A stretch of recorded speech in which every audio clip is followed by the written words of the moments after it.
Mesdames et messieurs, on va dire quelques mots avant Pessah, bien sûr. Il faut s'imprégner de la fête.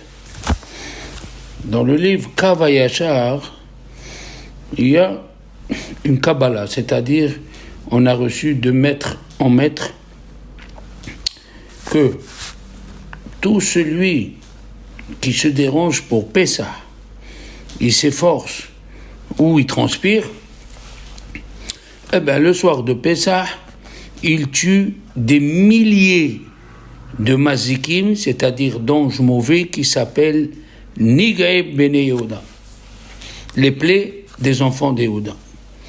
Donc, c'est dommage de le perdre, cet acquis-là, qu'on se dérange, qu'on se tue, c'est dommage de le perdre.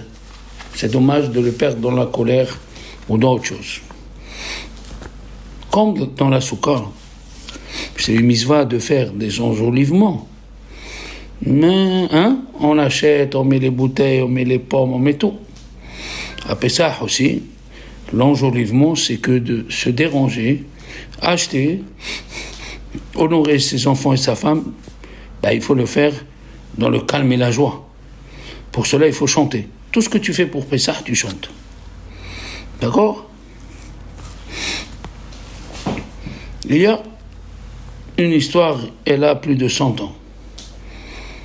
Il y avait une famille qui vivait dans la pauvreté.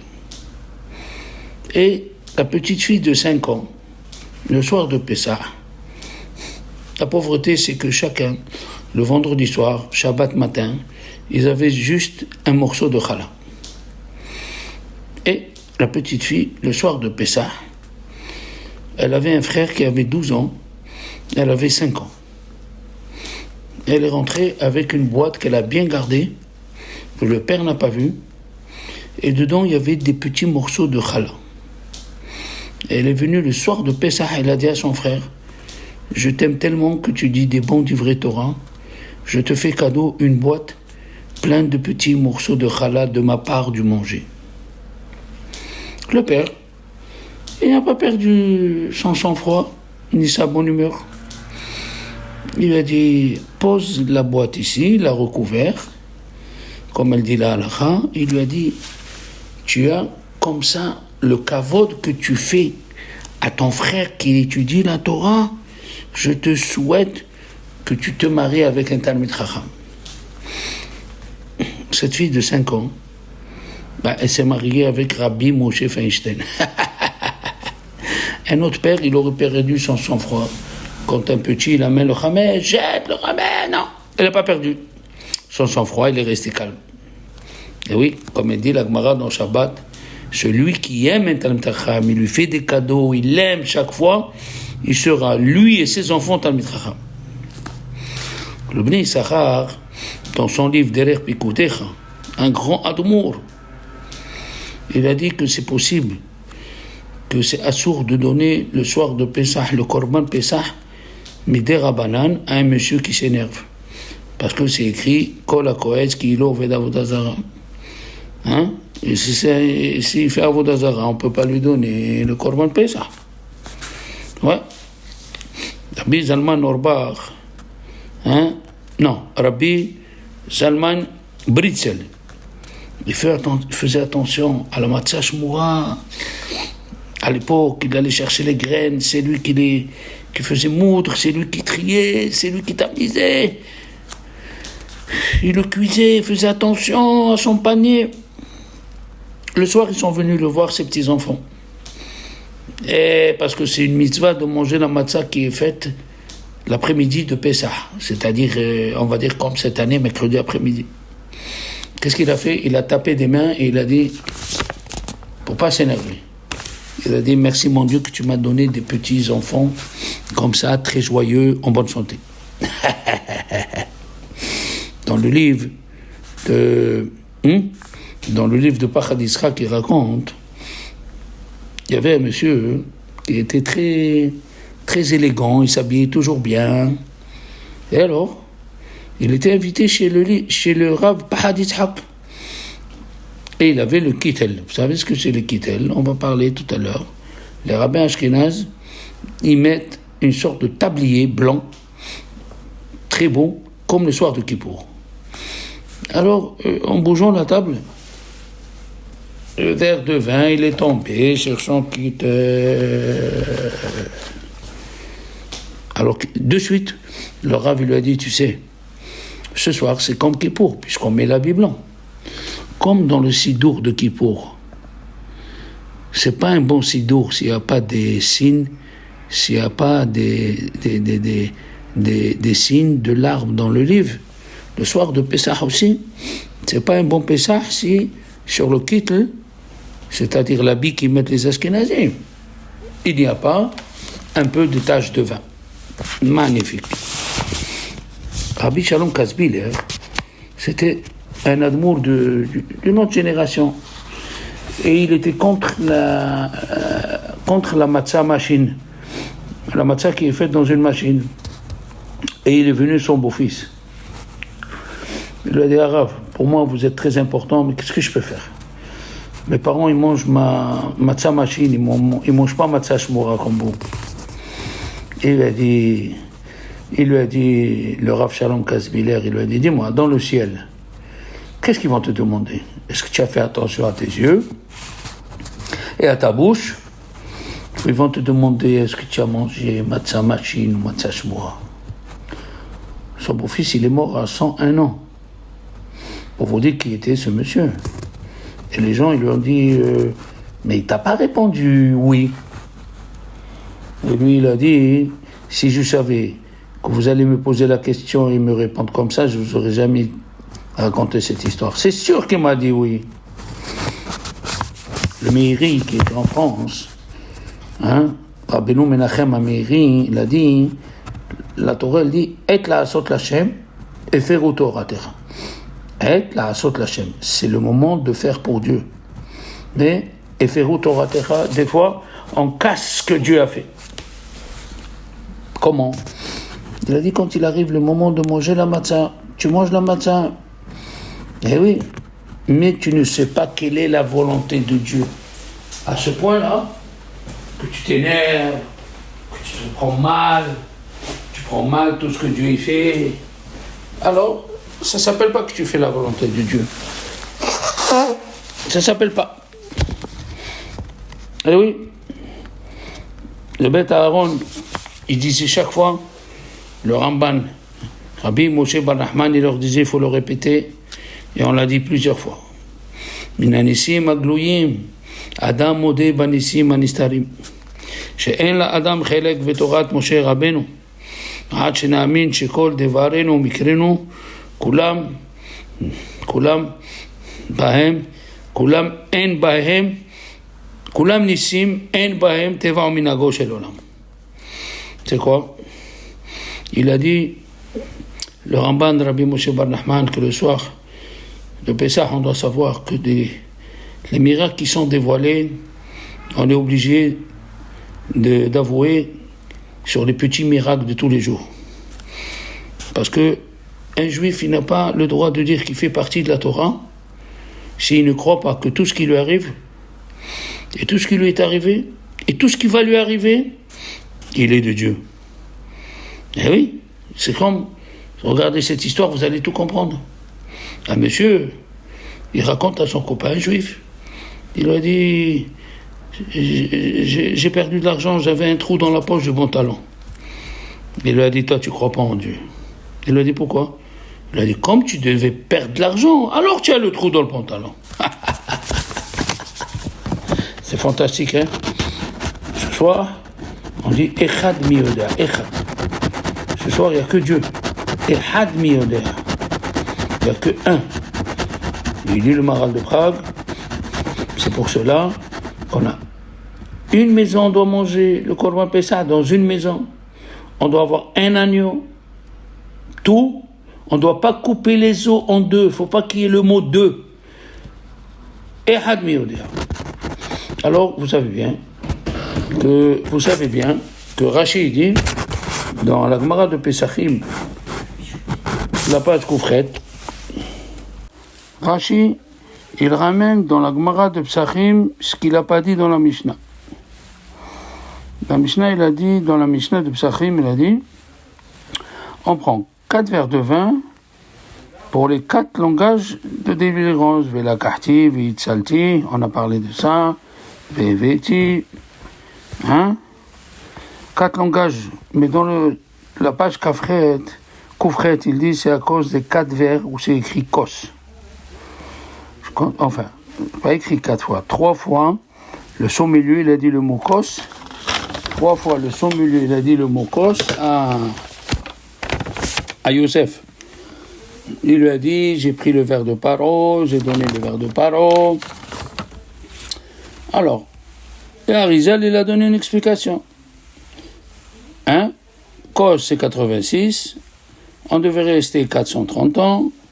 D'après le Zohar, la vraie servitude a duré 86 ans. Et Dieu nous a fait cadeau 344. Et oui, 430 moins 86, Eretz 344. Alors, on prend ce soir les 4 verres de vin. Mais Rabbi Shlomo Zalman Auerbach, il dit, sans rentrer dans le Zohar, pourquoi les Chachamim n'ont pas dit 4 pommes? Pourquoi il n'a pas dit 4 pommes? Pour la simple raison que les pommes ne changent pas la personne. Mais le vin, après la première coupe de vin, l'homme il change. La deuxième coupe, encore il rechange.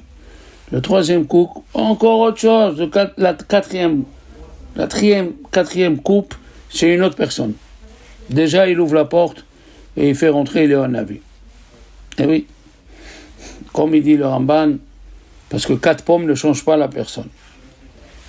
C'est comme quelqu'un, on lui dit, on le fait sortir de prison alors qu'il devait rester 210 ans. En Amérique, ça existe, 210 ans, malgré que le monsieur va mourir. Après, dès qu'il sort, on lui dit, le bon Dieu, on t'a fait cadeau une villa 40 pièces avec 3000 mètres carrés de jardin, il est encore content. Quand quelqu'un il est content en France, il prend une coupe de vin ou une coupe de champagne. Après, on lui dit, le roi il t'a donné 1 milliard d'euros. Encore, il prend une autre coupe. Après, il lui dit, tu seras le premier ministre. Le Ramban, il dit, on a dit, pourquoi c'est écrit 3 fois qu'il y a un Hachem?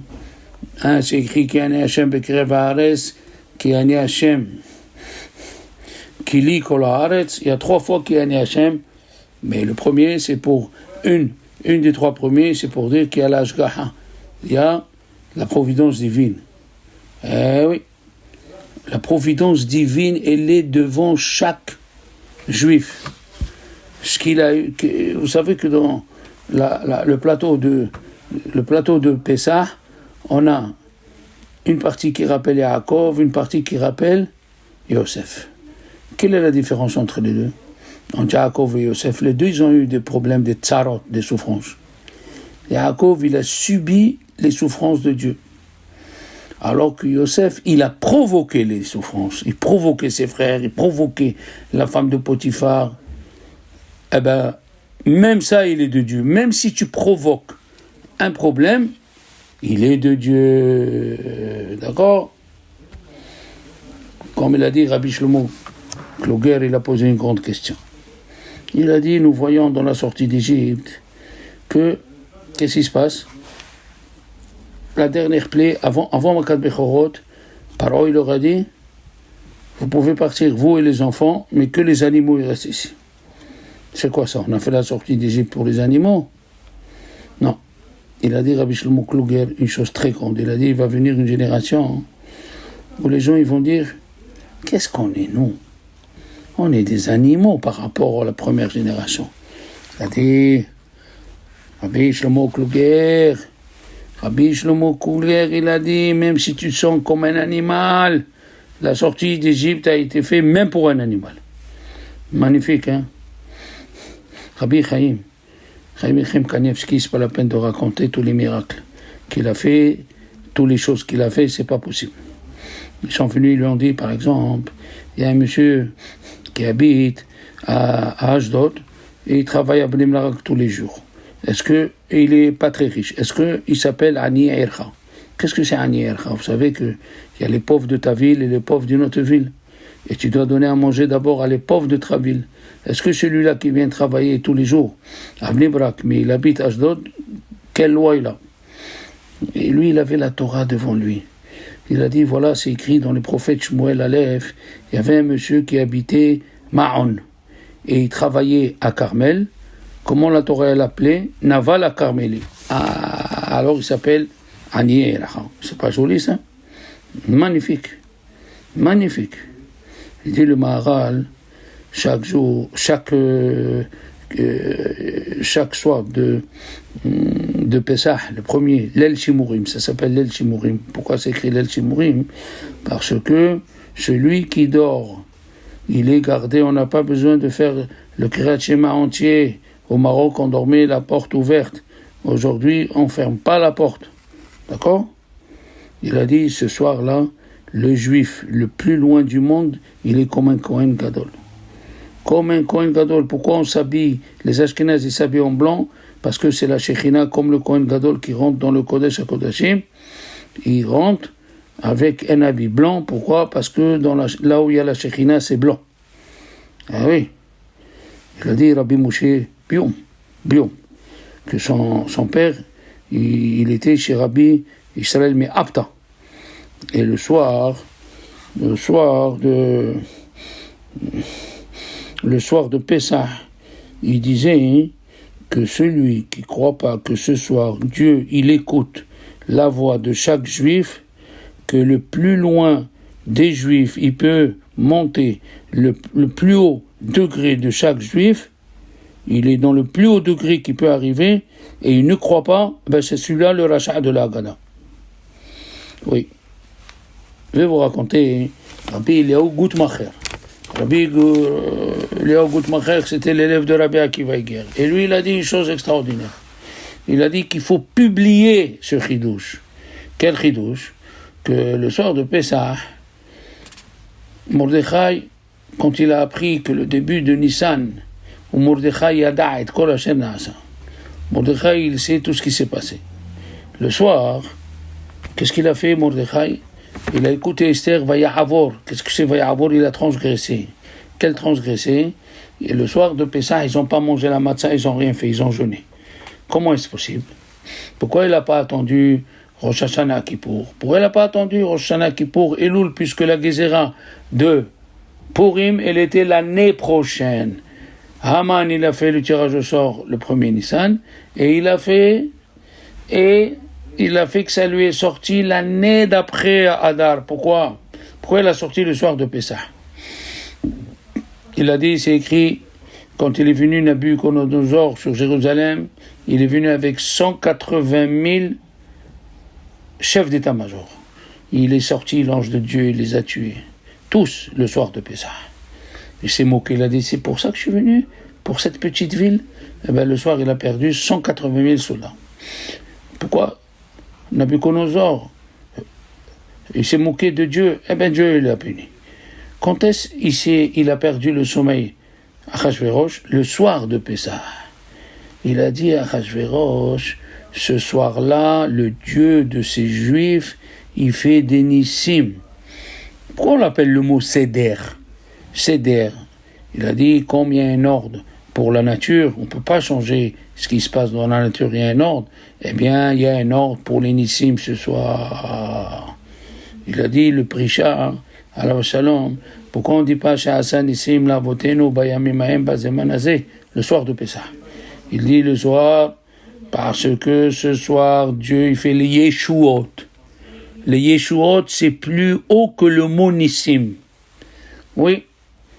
Le soir, il dit, ce soir-là, Akadosh Baruch Hu, il visite toutes les maisons des Juifs. D'ailleurs, dans le mot Nes, Nun, c'est 2 fois Nun. Samer, Mem et Chaf, c'est encore 60. Nes Betor Nes. Alors, c'est juste un petit aperçu avant Pessah pour se renforcer. Il y a eu des histoires. Un monsieur, un admour, ils lui ont dit, on va t'opérer avant Pessah parce que ça ne va pas du tout. Il te reste quelques semaines. Même si on t'opère. Il a dit, vous ne m'opérez pas. Il a prié le soir de Pessah. Il a prié. Il s'est levé dans le mot Vanitzak el Hashem Elokeinu. Il a dit, Hashem, sauve-moi. Il n'a pas eu honte devant tout le monde. Après Pessah, il est parti faire la radio. Il n'y avait plus rien du tout. Il y a eu des nissim qui se sont passés, Rabotai. Celui qui a un problème, il se lève dans Vanitzak et Hachem. Et Hachem, il règle tous ses problèmes. Tout. Bédrat Hachem. Que Dieu nous protège et il nous sauve de tous les problèmes de chaque juif. Amen, c'est là.